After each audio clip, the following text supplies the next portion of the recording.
di tahun 2024 mendatang ini akan mengulang peristiwa 10 tahun silam, di mana akan ada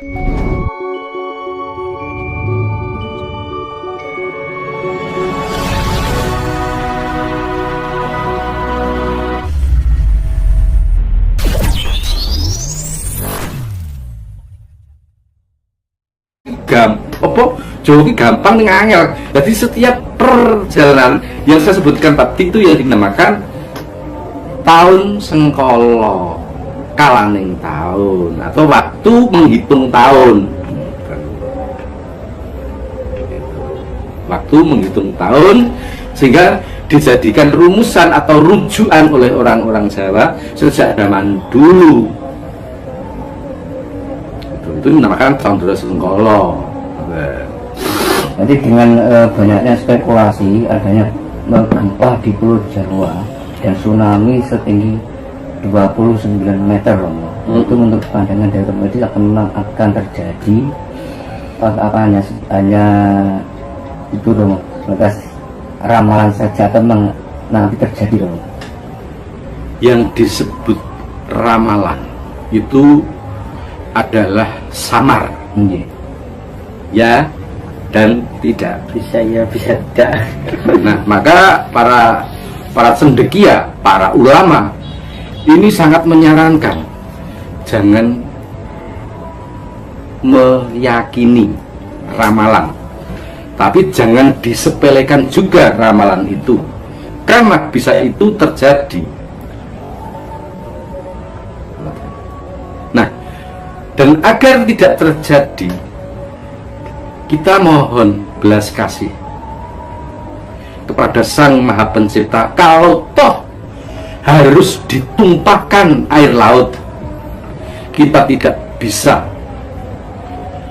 melawan kehendak Allah, tapi setidaknya kita mampu untuk memohon agar kalau toh air laut itu ditumpahkan, tumpahkanlah di perbukitan yang sekiranya tidak padat penduduk, sehingga saudara-saudara kita tidak menjadi korban pada tsunami seperti pada tahun-tahun yang baru lalu. Nah, maka sekali lagi saya sampaikan kepada saudara-saudaraku para subscribe yang ada di sana, monggo senantiasa merenungkan, membersihkan, menjernihkan, merenung dalam arti diam, menjernihkan pikiran, mengheningkan hati. Semoga Allah senantiasa melimpahkan rahmat serta berkahnya kepada kita semua. Kita semua diberikan keselamatan dunia akhirat, kita semua dilancarkan dalam pekerjaan, kita semua dimudahkan dalam mengais rezeki. Kembali lagi ke fenomena alam tentang apa, kilatan cahaya itu. Saya lebih mempercayai barangkali di sana sedang ada tamu agung, tamunya Kanjeng Ratu Kidul, yang mungkin dalam hal ini juga memohon petunjuk tentang ketentraman, kedamaian, khususnya trah turun Jawa, muga-muga adoh saka sengkala. Trah keturunan orang Jawa, yang saya maksud bukan khusus orang Jawa, namun siapapun dari suku apapun yang menduduki Pulau Jawa diberikan keselamatan. Banyak sesepuh yang kami datangi Romo mengatakan bahwa tahun nanti itu puncak-puncaknya terjadi peristiwa alam sangat besar. Kalau menurut pandangan Romo Edi bagaimana?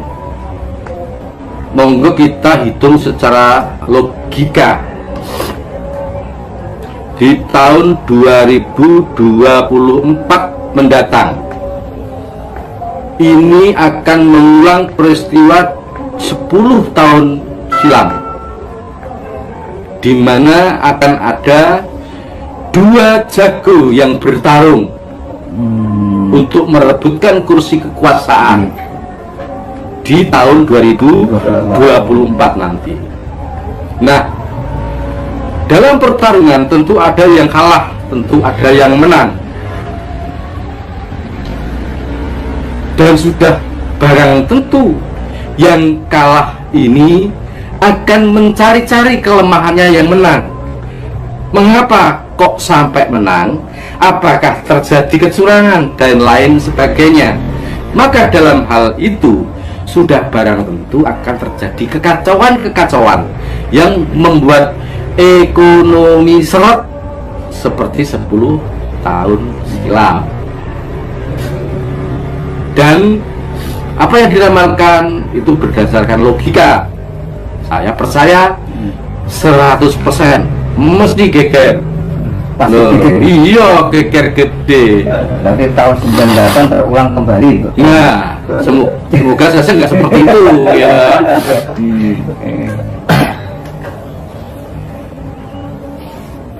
Banyak juga yang mengatakan begini Romo, itu akan munculnya Satrio Piningit. Ya, gimana Romo? Satrio Piningit itu adalah orang pilihan. Satrio Piningit itu adalah orang pilihan, bisa jadi penjenengan, bisa jadi anak-anak saya ini yang ada ini. Dan Satrio Piningit itu sebenarnya bukan sosok manusia, melainkan wahyu. Jika digambarkan dalam seni pewayangan Ringgit Purwo, itu Satrio Piningit itu tak lain adalah wahyu Cakraningrat, wahyu kraton, wahyu keprabon, wahyu kepemimpinan. Mengapa? Karena itu disebut wahyu utomo. Kok wahyu utomo? Ya karena Satrio itu Satrio gigak lanang loh. Ya boleh dikatakan begitu. Satrio itu pura bagus toh, boleh dikatakan begitu. Tapi dalam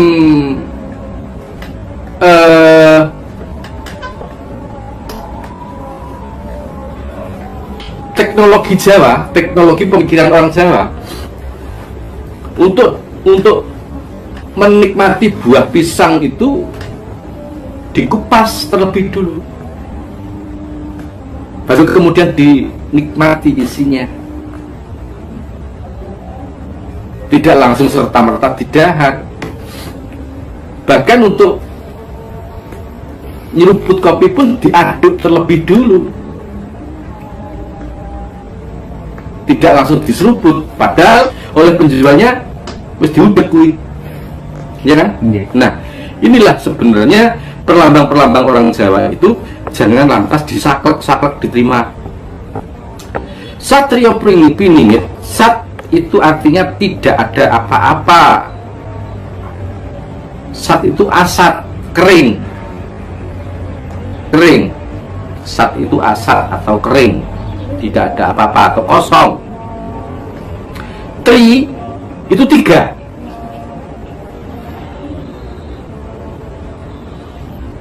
Yo itu hawa atau nafsu. Nah, di dalam diri kita terdapat 4 anasir. Di dalam tubuh kita ini terdapat 4 anasir: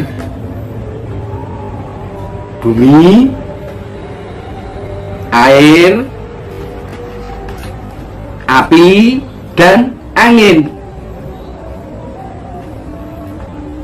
Nah, lantas jika jika 4-4-nya ini tidak bisa bersinergi,